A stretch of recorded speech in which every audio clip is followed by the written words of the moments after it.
3, 2, 1, 0.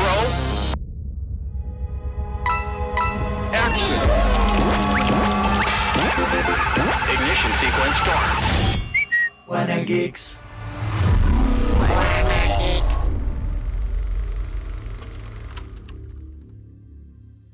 La supervivencia del más fuerte. Los más fuertes vivirán y los débiles perecerán. Esa es la eterna lucha por la vida. Esta es una frase de uno de los enemigos de Mega Man ZX, llamado Serpent. Y me pareció muy conveniente a propósito de todo lo que vamos a hablar hoy sobre la vida y la muerte de los arcades. A propósito también del lanzamiento de Mega Man, vamos a recordar todo este gaming retro. Y para hablar de eso está, como siempre, nuestro analista estrella, Joaco. ¿Cómo estás, Joaco? Hola, estoy muy bien. Pero también nos acompaña otro invitado muy especial aquí a Wanna Geeks. Él es ingeniero en sistemas computacionales dedicado al desarrollo de plataformas para automatizar transmisión de video, preservación de videojuegos y fundador del proyecto Arcades MX. Ha sido conferencista, participado en diversos medios de videojuegos mexicanos y ha sido entrevistado también en medios internacionales. En fin, su currículum es enorme. ¿Cómo estás, Artemio Urbina? ¿Qué tal? Aquí ando muy bien, muchas gracias. No, gracias a ti por aceptar la invitación. Y, a ver, quisimos traer a Artemio porque a propósito de Mega Man Battle Networks Legacy Collection, que se lanza ahora para Switch, para PlayStation, este compilado, pues trajimos a uno de los mayores expertos en preservación de videojuegos, ¿no? Y creo que eres el perfecto para hablar de eso, Artemio. Además, es un sueño cumplido conocerte. Yo le entro al mundo de los podcasts gracias a ti y tu crew. No, muchas gracias. Digo, la verdad no soy solo un aficionado en esto de la preservación, solo pues a nivel pues nacional hay muy poca gente dedicada a ello. Eso es lo que tal vez hace que tengas esa percepción, te agradezco, pero a nivel internacional pues solo soy un aficionado. También detrás de micrófonos le decía que yo creo que es uno de los pilares del periodismo de videojuegos en México por la forma en que se expresa, la forma en que lo comunica y la cantidad de cosas que sabe respecto a lo que habla. Y creo que no tantos comunicadores saben tan bien de lo que habla como tú de lo que hablas de lo tuyo. Te agradezco, pero pues normalmente la labor de periodismo no se trata de comunicar la parte técnica ni de cómo funcionan, sino de cómo se sienten y que... Claro. Que tiene el jugador al final de cuentas, ¿no? Entonces, por eso sí estamos como en mundos aparte. Claro, claro. A ver, vamos a ya entrar de lleno, pero antes les quisiera pedir que se suscriban a Wanna Geeks. Sacamos un capítulo semanal, ya saben, dura aproximadamente 1 hora. Estamos en un montón de plataformas de streaming. Pero también les quiero recordar que se suscriban a Wanna Geeks News, que es un capsulitas diarias de alrededor de 4 minutos donde les damos información del día a día del mundo geek. Entonces, bueno, dicho esto, quiero ir ya con la nota. A ver, Mega Man Battle Network Legacy Collection llega también a Xbox, por cierto, se me olvidó mencionarlo. Y compila los títulos de la franquicia de Mega Man que salieron entre 2001 y 2005 para Game Boy Advance. Esta es una consola muy querida. Voy a dar un contexto muy rápido de Mega Man. A ver, mejor conocido en Japón como Rockman. Aquí no se pudo llamar así porque ya había otra empresa que tenía esos derechos. Es una franquicia de videojuegos creada por Capcom que tienen como protagonista a Mega Man y sus contrapartes, o sus contrapartes, ¿no? O sea, de Mega Man. Es uno de los personajes más reconocidos de los videojuegos. Es creado por Akira Kitamura en 1987 para el Nintendo y ha vendido más o menos 38 millones de copias esta franquicia, ¿no? O sea, esto es brutal, ¿no? Y 2 Pokémones. Bueno, 38 millones de copias, ¿no? No, o sea, lo sé. Justo las comparaciones ya... Digo, es la razón por la que hoy en día no tenemos Mega Manes nuevos, ¿no? Porque claro. Pues un Pokémon saca 18 millones en un mes y pues... Pero en su momento fue de las grandes franquicias, por supuesto. ¿no? Y de hecho también me mencionabas, Artemio, que hay juegos para maquinitas o arcades, mejor dicho, exclusivos, ¿no? De Mega Man. Así es. Hay 2 juegos, uno tiene 2 variantes, se llaman Mega Man Powerball o Rockman Powerball, hay el 1 y el 2, y son boss rush, es decir, eres Mega Man, pero con gráficas de arcade del momento. Imagínate un Super Nintendo un tanto en esteroides por resolución y colores, claro, y velocidad de CPU, porque sale el mismo hardware que funciona Super Street Fighter 2, para que se den una idea, Darkstalkers, y es más o menos de esa época. Y puede ser para 1 o 2 jugadores, y es contra varios jefes al hilo, ¿no? Ok, la magia del arcade es justo esa que comentas, ¿no, Artemio? O sea que como es especializada, digamos que casi la maquinita misma era para correr un solo juego de Mega Man, ¿no? Esa es la diferencia, por ejemplo, con las adaptaciones que había para el Super Nintendo, ¿no? Que eran como versiones, por lo general, por ejemplo, de Street Fighter y todas estas versiones mucho más reducidas. Adaptaciones, efectivamente. Pues es que en aquel entonces era un buen negocio. Había un buen flujo de dinero, así como esto que decíamos del contraste de Pokémon contra Mega Man hoy en día. De la misma manera, tener un videojuego en un espacio público, que es algo pues, básicamente inconcebible hoy en día, ¿no? Poner una máquina afuera del metro, en donde tú puedes llegar y en aquel entonces $1, hoy en día el equivalente tendría que ser unos 20 para que dejara.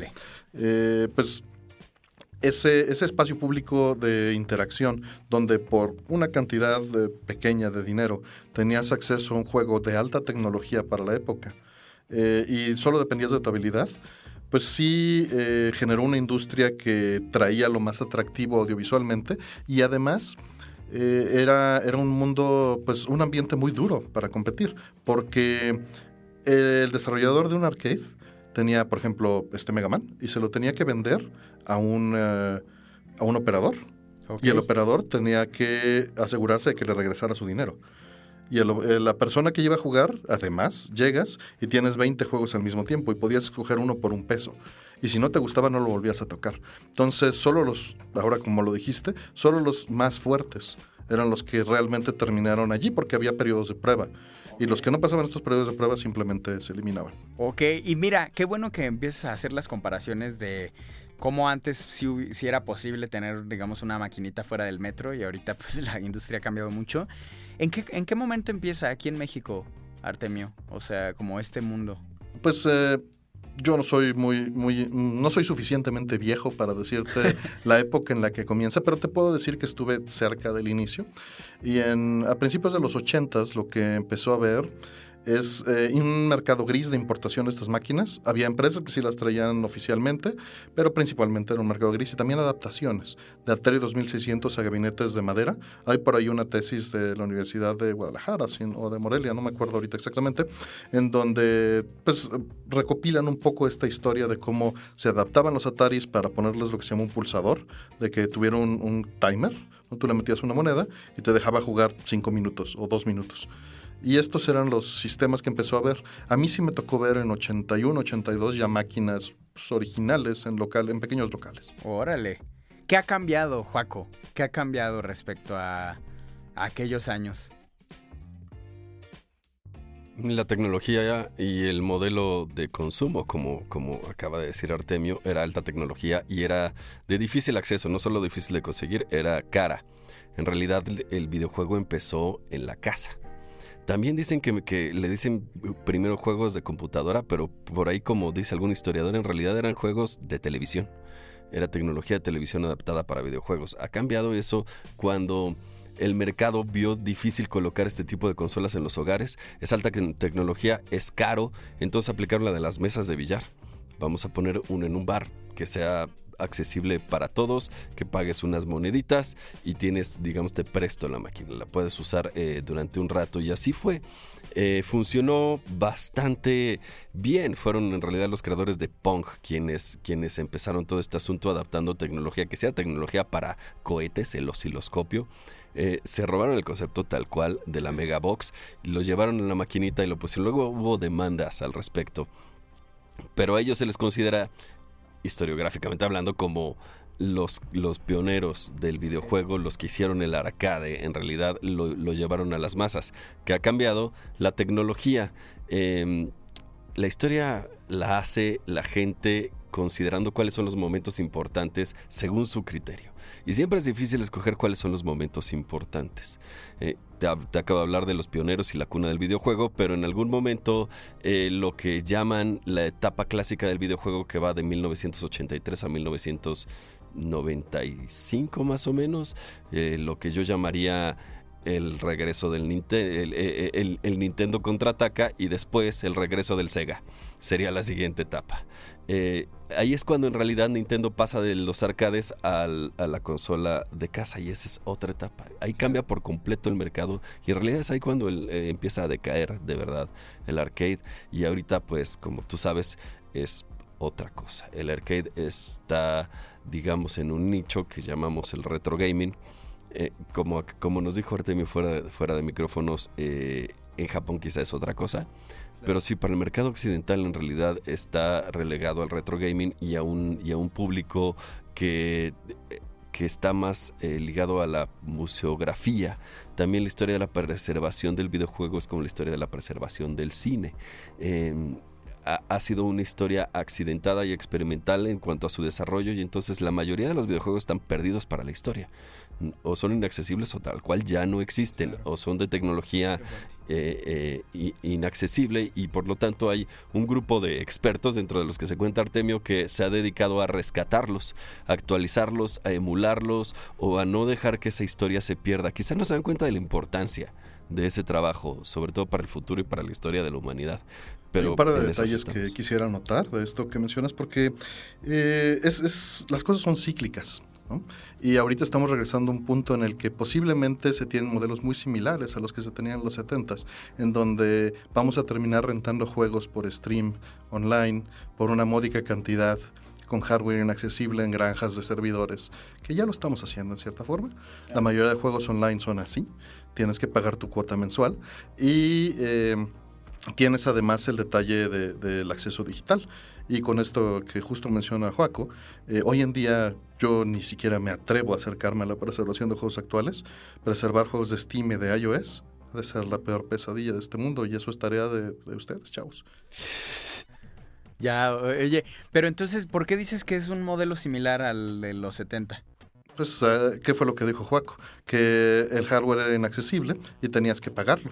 Hoy en día uno cree que está jugando en la tarjeta de video de su consola local. Claro. Y tu tarjeta de video está renderizando, pero el juego está corriendo en servidores en la nube, entre comillas.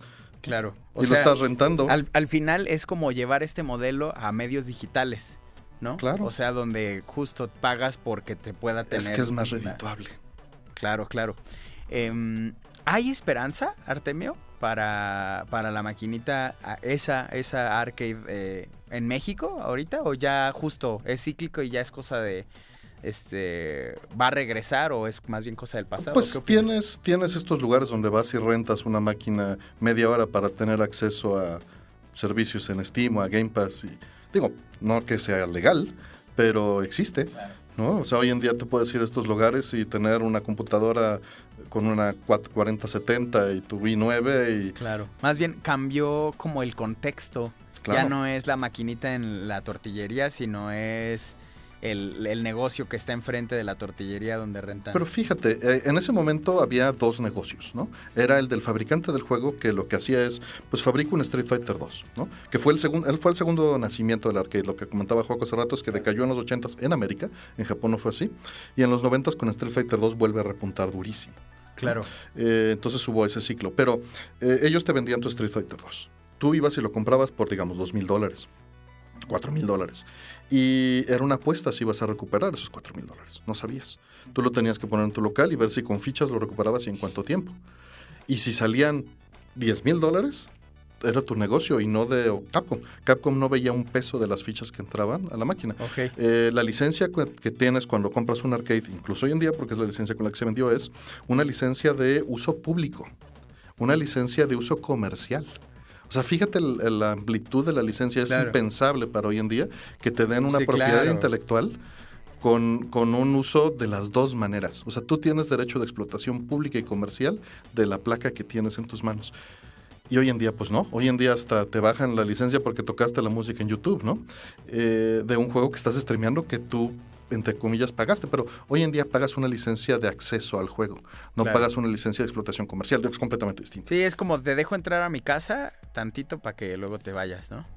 Pues O sea- en cierta forma lo puedes usar para entretenerte, pero ojo, hoy en día nos permiten streamearlos, ¿no? Pero en cualquier momento eso lo pueden bloquear porque ellos son los dueños de los derechos del juego, ¿no? Entonces era un negocio de dos partes. El Capcom fabricaba el juego, o Konami, o quien fuera, te lo vendía.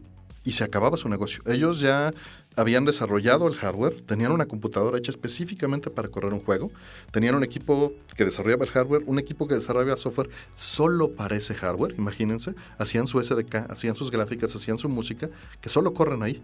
Lo vendían y era tu problema. Solo si querías soporte de reparación, pues bueno. Pero solían darte los esquemáticos, solían darte el mapa de cómo estaba hecho para que tú pudieras reparar. Eso venía en los manuales. Ok. Y porque pues era una licencia completamente y la mandabas a otra parte del mundo. Y el operador compraba y tenía varias de estas en operación y tenía que hacer redituable su negocio de rentar un espacio comercial o tenerlo, poner las máquinas y cuánto dinero sale de... Y aparte de hacerse un experto en reparación de... O también había locales, negocios locales que eran intermediarios. Compraban y revendían y hacían cambio de estas cosas al nivel operador, Claro. ¿no?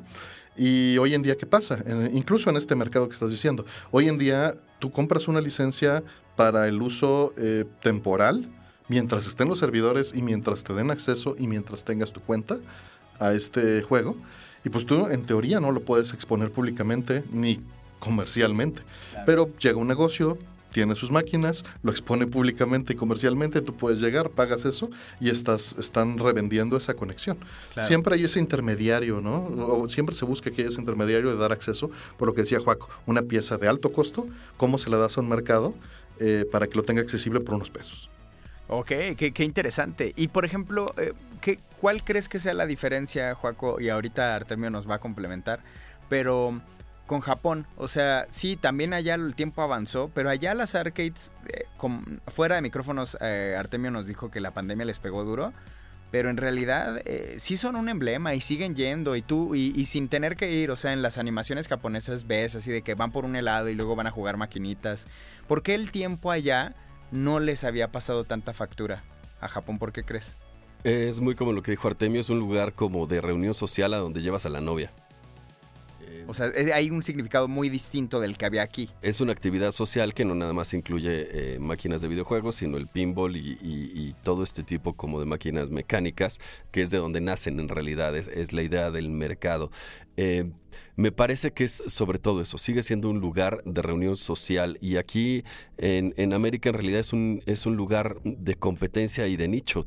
Cuando tú entrabas al sitio de arcades incluso era un poquito hostil. Claro. Era oscuro, mucho ruido, luces de neón. Sí, o sea, no puede entrar cualquier persona tal vez, ¿no? No. Tenía también este gusto muy como de punk rock de la época, ¿no? Uh-huh. De finales de los 80s, principios de los 90s. Y se notaba eso. Era como para un público de cierta edad y de cierta... y con ciertos gustos. Y allá es un lugar para toda la familia, como decía Artemio fuera de micrófonos. Creo que eso es principalmente la forma en la que usas el espacio, la forma en la que la comunidad se reúne en un espacio, que también tenemos que ver que en Japón el uso de los espacios es diferente. Hay otro detalle ahí, y es que en Japón estos espacios suelen estar como una miscelánea, o sea, a pie. La gente se suele mover en metro y a pie más que en auto o en vehículos. Claro. Entonces, cuando vas a pie a la oficina, cuando vas a pie a tu casa, encuentras un negocio de estos y te vuelves un cliente habitual. Claro. Y son negocios pequeños porque es un mercado local. Imagínate que, es impensable para nosotros en nuestra cultura, pero imagínate que los juegos se fabrican como tortillas. O sea, hay empresas, sí, claro, que hubieran empresas mexicanas que desarrollaran hardware y software de videojuegos y los lanzaran al mercado y hubiese competencia local. Eso cambia todo. Fíjate, yo justo luego le estoy enseñando a algunos amigos así de, ve este juego, no manches, pero ¿cómo no llegó aquí? Le digo, no, compadre. Aquí no, hay un montonal de juegos que aquí no llegan, ¿no? Sí. Es lo que llaman cocinado en casa, ¿no? Homebrew. Y pero mercados, sí cambia todo, ¿no? Mercados si hay un distintos. mercado local. Qué loco, imagínate un mercado local de videojuegos. Es algo que aquí es inconcebible. Vamos para allá, pero pues vamos 30 años atrás, porque nuestro país pues tiene otra economía y otro acceso a la cultura y a la tecnología, ¿no? Claro, ¿crees que justo, a ver, creo que hoy en día hay una integración un poco más sólida del videojuego en cuanto a cultura pop, ¿no? O sea, es decir, ya no la chavita que te gustaba de la cuadra ya no ve igual al chavo que le gustan los videojuegos que cuando eran los 80, ¿no? ¿A qué me refiero? Pues era algo como, ay, este chavo que quién sabe qué le gusta, y ahorita ya está en todas partes. ¿Crees que haya oportunidad en estos años subsecuentes de crear espacios así en México? O sea, a lo No mejor... veo oportunidades de negocio. ¿No ves? Oportunidades de negocio no. O sea, realmente ok. todo depende de que haya oportunidades de negocio, no depende Sí, claro, de la claro. cultura. A eso, ajá. Ujú. Ya estoy de acuerdo. Ok. Ah, bueno, pues es interesante. O sea, ¿no? hay cierto geek chic, eso es verdad, y no es ya, o sea, no es un gusto marginado para nerds o que tenga Satanic Panic, pero no depende de eso, depende efectivamente de que sea rentable. Claro, es interesante. Artemio, si yo todavía hay un mundo por ahí, no sé qué tan grande, pero que le entusiasman las arcades, las maquinitas y todo esto. ¿Qué les podrías decir a ellos? O sea, ¿hay algún lugar donde podríamos encontrarnos, que podamos ir? Está Arcade Gallery aquí en la Ciudad de México, que acaban de abrir hace menos de un año. Entonces Ok. habría que ir a apoyarlos. Órale, mira ¿no? qué interesante. Tienen un espacio grande, donde pues hay muchos juegos, hay pinballs y hay muchos arcades y hay mucha gente dedicada a mantenerlos. El detalle obviamente es una labor de amor el mantener estas cosas funcionando en un espacio público, porque conseguir piezas, gente especializada que lo pueda reparar, no es fácil, ¿no? No es fácil. Y obviamente utilizan otro modelo de negocios, ¿no? Es de consumo, es de una entrada por cierto tiempo o de consumo interno, y las máquinas están allí para jugar. Ok. Y en tu experiencia, ¿cuál es? O sea, digamos, ¿tú por qué disfrutas más en una maquinita que en una consola? ¿Es nada más porque tiene, digamos, es una adaptación más pobre la de la consola o hay más, encuentras más? Bueno, en general juego en todos lados, pero el arcade me llamó la atención por ser hardware dedicado. A mí desde pequeño me ha llamado mucho la atención cómo una roca con electricidad puede generar un mundo virtual, ¿no? Que básicamente pues eso es lo que es silicio con impulsos eléctricos ordenados de una manera particular, y cómo puede generar mundos con audio y video que me atrapan, ¿no? Entonces, una PCB Arcade, un juego arcade, es el epítome de esto. Es un sistema autocontenido que tiene todas las piezas para generar ese mundo por sí mismo sin dependencias externas. Y el gabinete lo encapsula todavía más, ¿no? Eso es la parte que más me atrae del arcade. Ok. ¿Y a ti, Joaco? ¿Qué es lo que te atrae especialmente del arcade? Creo que hay esta cosa que tiene el arcade que es histórica, y estamos hablando otra vez de retromanía, la obsesión que tiene la cultura pop con su propio pasado. Quizá gente de nuestra edad tenga cierta nostalgia por aquel tiempo, pero mucha gente no vivió aquel tiempo, entonces es otra cosa. Hace poco hablábamos de Resident Evil y de cómo los desarrolladores habían tomado un juego de antes y lo habían, digamos, actualizado con las gráficas de ahora para un público más moderno, lo que llaman un reboot. Esa es una forma particular de nostalgia y de retro gaming, pero por ejemplo los emuladores buscan otra forma. Es el juego original como lo viste en 1987, pero para jugarlo ahorita. A veces la interfaz es una PC o una consola, digamos, es moderna, pero otras veces es la misma mecánica de antaño. Un gabinete de arcade, por ejemplo, recrear la experiencia pasada de la forma más fiel posible con el artículo vintage como vehículo, como una máquina del tiempo, un reproductor de nostalgia. Pero hay otra forma de nostalgia, que es el que ha tomado Mega Man, precisamente. Claro. Mega Man saca un juego nuevo, contenido completamente nuevo, pero con los gráficos de 1987.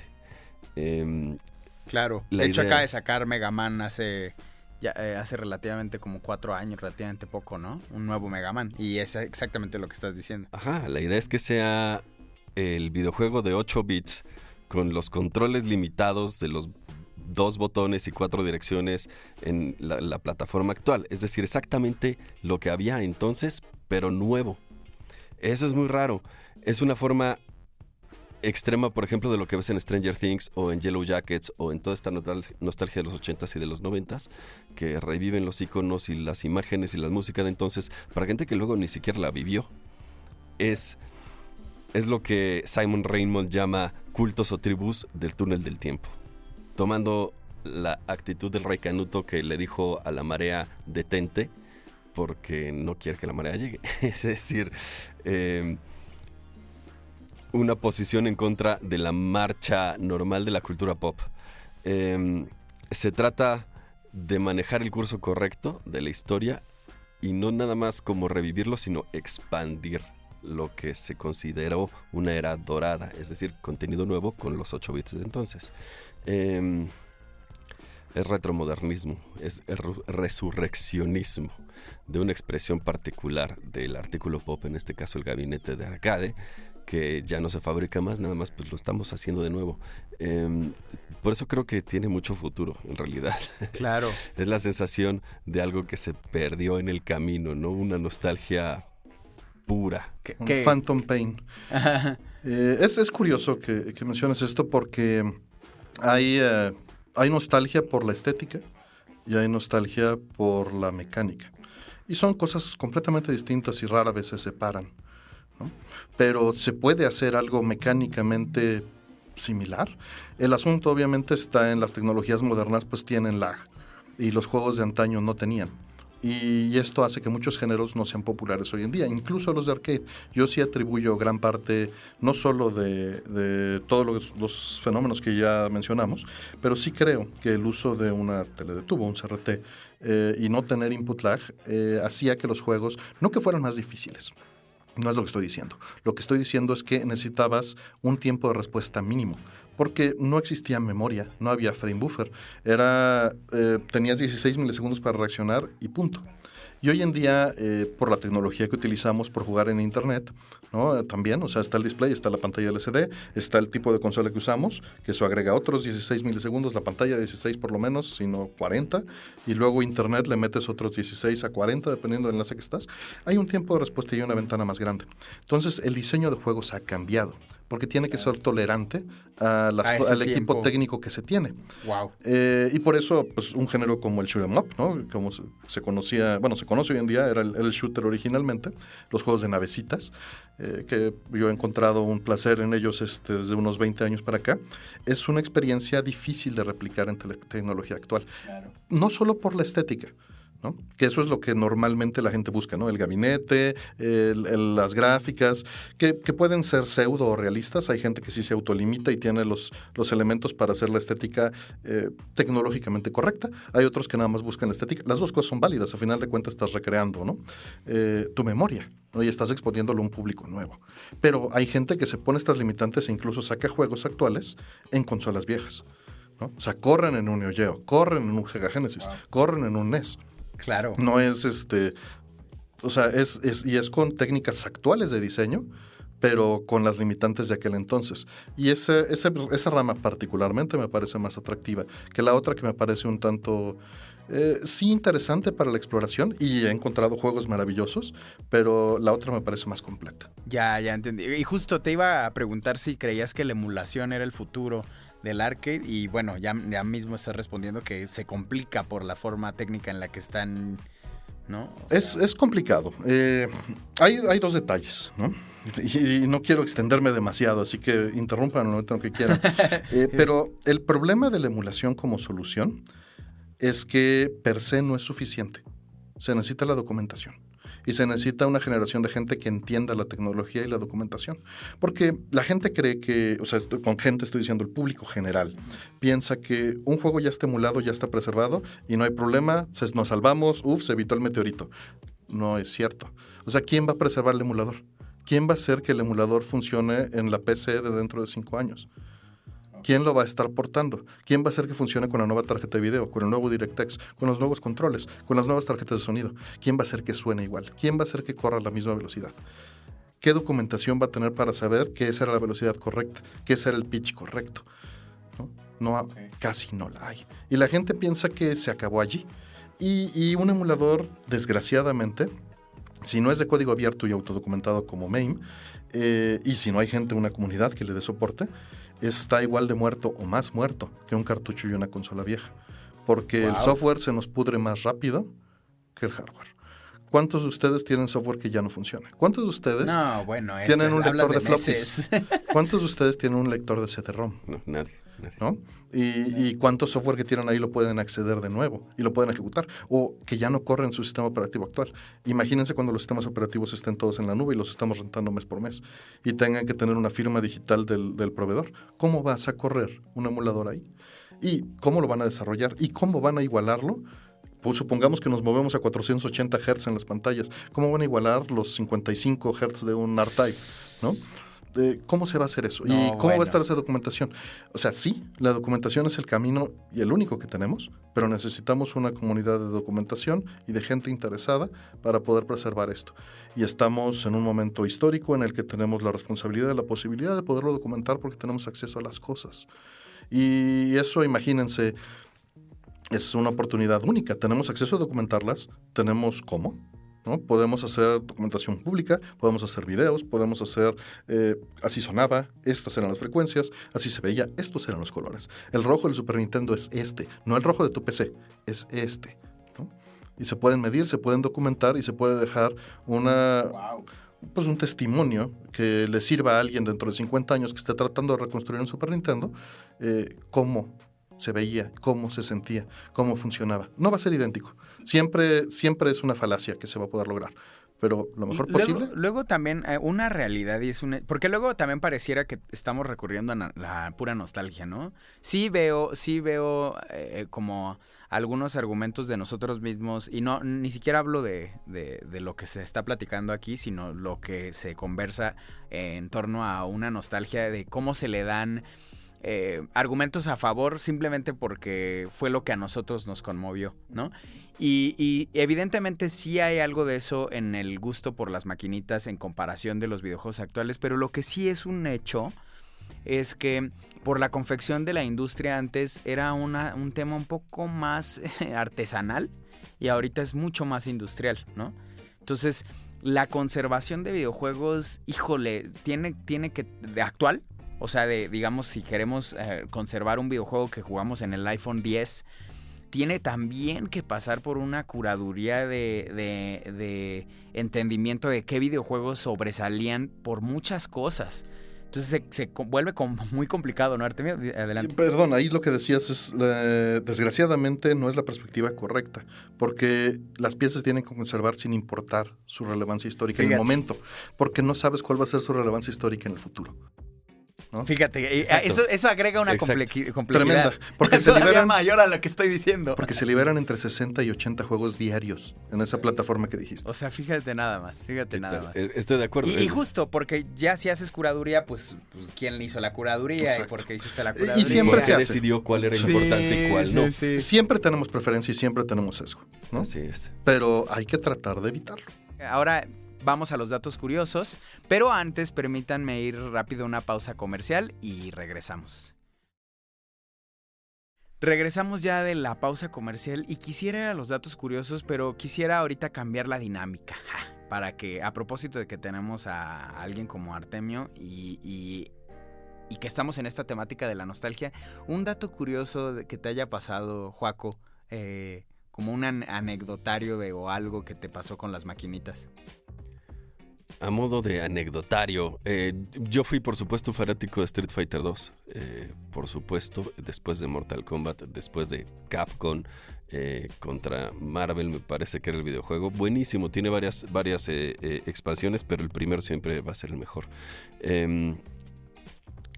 A mí, en realidad, así como personal, pues tengo la anécdota de haber perdido muchísimo dinero en eso. Incluso cuando estaba en Ottawa, en Canadá, perdí muchísimo dinero en el salón de maquinitas.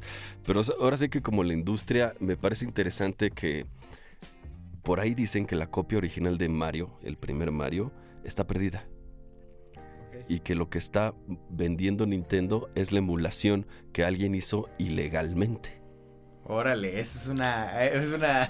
Digo, es un mito curioso. Interesante. Lo que pasa es que, para nada más dejar técnicamente correcto lo que pasa ahí y por qué se generó esto, las ROMs, digamos, las imágenes de los juegos extraídas de los cartuchos, pues se pueden extraer, es algo que hacemos ya con mucha facilidad hoy en día, si tienes el equipo correcto, y puedes documentar para comparar.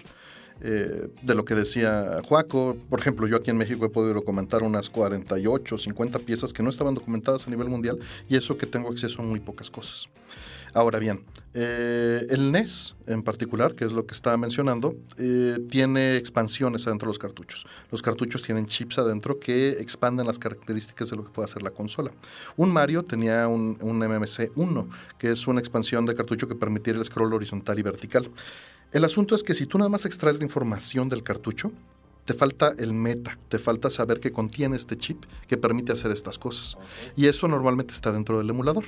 Y el emulador tiene que saber que ese juego utiliza ese chip y si no, no va a funcionar bien. Entonces se le pone un header, se le pone un encabezado a la imagen de los datos que están en el cartucho. Y ese header resulta ser que en los emuladores de Nintendo oficiales se utiliza el mismo header que se utiliza en la comunidad. Entonces nace este mito de que, mire, Nintendo está tomando las ROMs de internet y lo está. La realidad es que la persona que desarrolló este header era interno de Nintendo y lo liberó en el dominio público en el momento en que estaba trabajando en ello. Entonces, pues lo hizo el mismo Nintendo, el header que todos usamos, y solo es un efecto de no conocer esta parte de la historia, que es muy oscura, ¿no? Y por el otro lado, pues ellos son dueños de la propiedad intelectual y pueden hacer lo que se les venga en gana. Pero claro, entiendo perfectamente el por qué se siente. Lo que pasa es que Nintendo ha tenido esta política de tirar sitios de emulación y de tirar y son muy agresivos. Ajá. Sí. Pero vamos a ser honestos, piratería. Obviamente en los 90 sí era contra emulación, cuando trataban de frenar esto, pero no pudieron, porque la ingeniería inversa sobre algo y sobre lo que ya expiró la patente no pueden hacer nada. Pero sobre su propiedad intelectual sí. Claro. ¿No? Wow. Y se siente esta como venganza hacia Nintendo. Y no que sea yo pro Nintendo, me importa muy poco, pero pues las cosas como son. No, en realidad ellos desarrollaron este formato, el INES, lo desarrolló uno de sus empleados junto con alguien en internet y lo publicaron y es un estándar público en el cual se documenta las piezas que tiene el cartucho para que funcione en un emulador de Nintendo.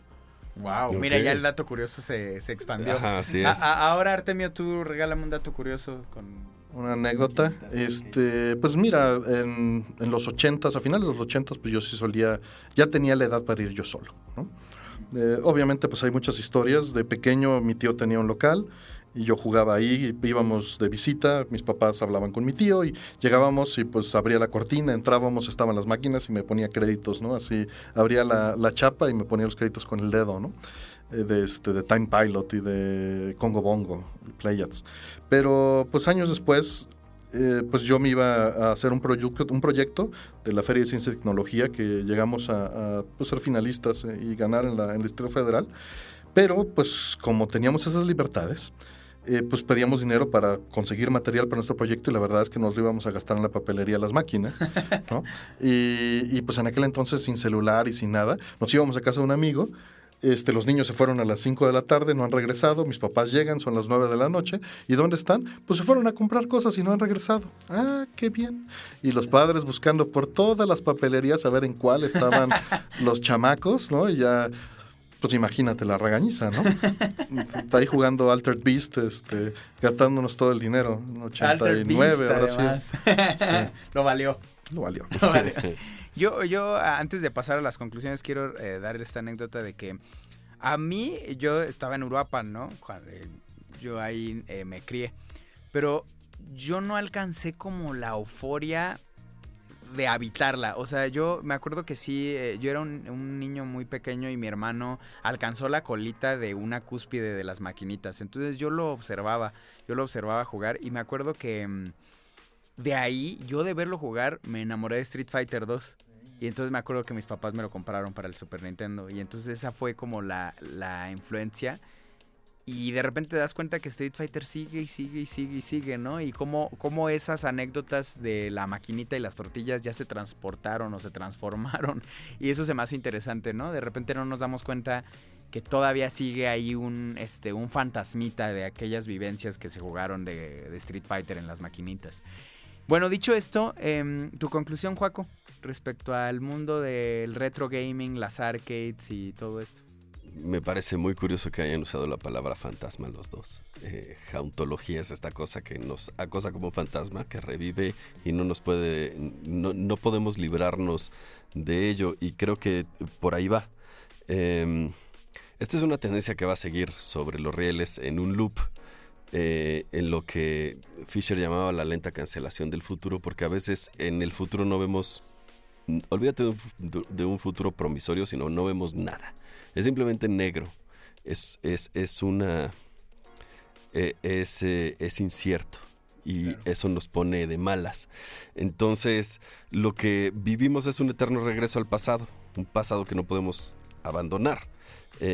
Condenados a vivir. Exacto.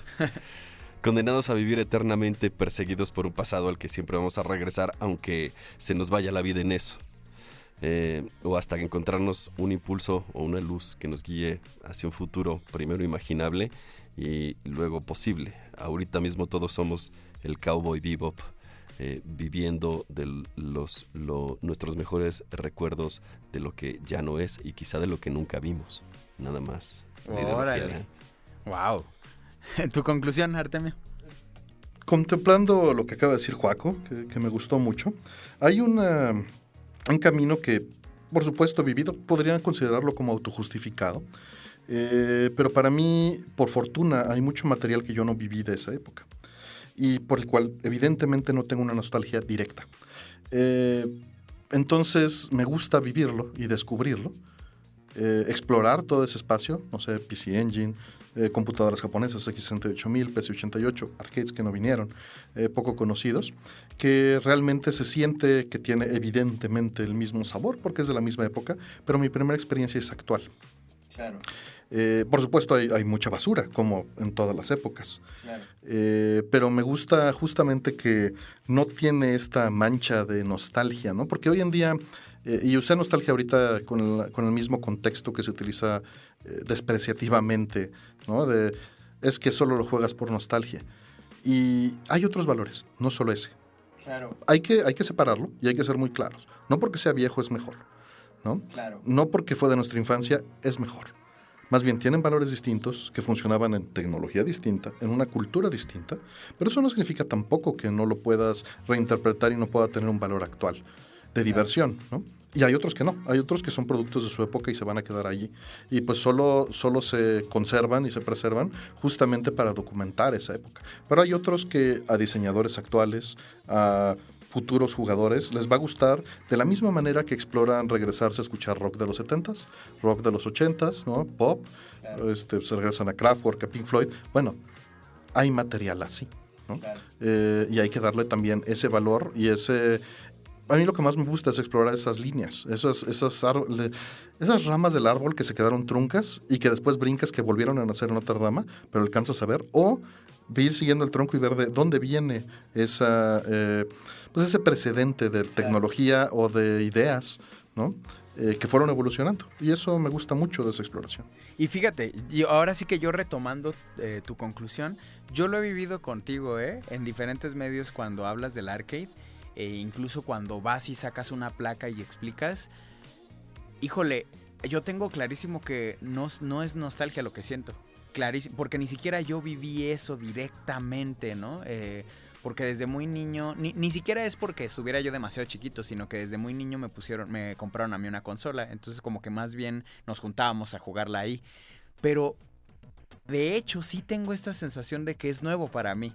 Cuando tú sacas una placa de Capcom o agarras un videojuego anterior que solo salió en Japón y los manuales, y creo que esa es mi gran conclusión, que podemos seguir emocionándonos con el pasado, no nada más porque nos entristecemos de que ya no estamos en él, sino que puede seguir teniendo cosas nuevas para nosotros. Y también creo que se me hace importante transmitir nuestro amor hacia lo retro y hacia las arcades, maquinitas. Pero también me doy cuenta de, por ejemplo, mi socio es así de, no manches, estoy jugando Final Fantasy XIV y métete y tú a distancia y hay que también permitirnos, para aquellos que nos quedamos atrapados en el pasado, darnos cuenta que hay un montón de cosas que pueden seguir siendo igual o hasta más disfrutables que aquello que nos encerramos con nada más porque éramos niños. Entonces yo creo que hay que analizar bien qué nos gusta, qué consumimos y de qué forma nos acercamos a él y permitirnos seguir disfrutando, ¿no? Así sea de lo pasado, que para nosotros es nuevo, o de lo nuevo que ya no tiene lo que creemos que nada de lo que tenía, de lo que nos gustaba, ¿no? Pero hay mucho nuevo que lo tiene, porque hay mucha gente que desarrolla con esos valores, como Joaco decía, ¿no? O sea, acaba de salir 9 Years of Shadow por desarrolladores mexicanos. Fíjate. Aquí, y es un Metroidvania basado en Symphony of the Night, Caballeros del Zodiaco y Sailor Moon. Y Symphony of the Night es maravilloso. Está muy bien. Y la música la hacen los músicos originales de Metal Gear Solid y de Symphony of the Night. Entonces, hay material nuevo de mucha calidad que explora con estos mismos valores e ideas, que está hecho por gente como nosotros, ¿no? Ya no es gente que nos lleva 20 años, ya es gente que incluso es menor que nosotros. Wow. Pero creció jugando esto, ¿no? Y explorando estas ideas. Hay material. Nada más es, pues, saber qué quieres, ¿no? Y buscarlo. Exacto, exacto. Pues bueno, gracias. Fue un gran cierre, ¿no? Aparte para que nos echemos ahí un clavado. Hay esperanza también. El lugar de que nos recomendaste, ¿dónde está, Artemio? Aquí en Galería está en la antigua fábrica de vidrio, por aquí en el noreste, no, el norte de la ciudad, un poquito al norte del centro. Pues aquellos que todavía tienen muchas ganas de ir a jugar con las arcades y emocionarte, pues ahí hay lugares. Y los que quieran nuevos títulos, ahí hay, ¿no? Creo que eso es lo más importante. Pues muchas gracias, Joaco, por acompañarnos con tus análisis, como siempre. Al contrario, con todo gusto. Gracias, Artemio. Es un sueño cumplido haberte conocido por fin. Te escuchaba cuando yo era un niño y ahora poder estar en una conversación contigo es maravilloso. Gracias, Héctor, en los controles, Javier Martret en producción general y Luisa Cantú en dirección general. Esto fue Wanna Geeks y nos escuchamos para la próxima.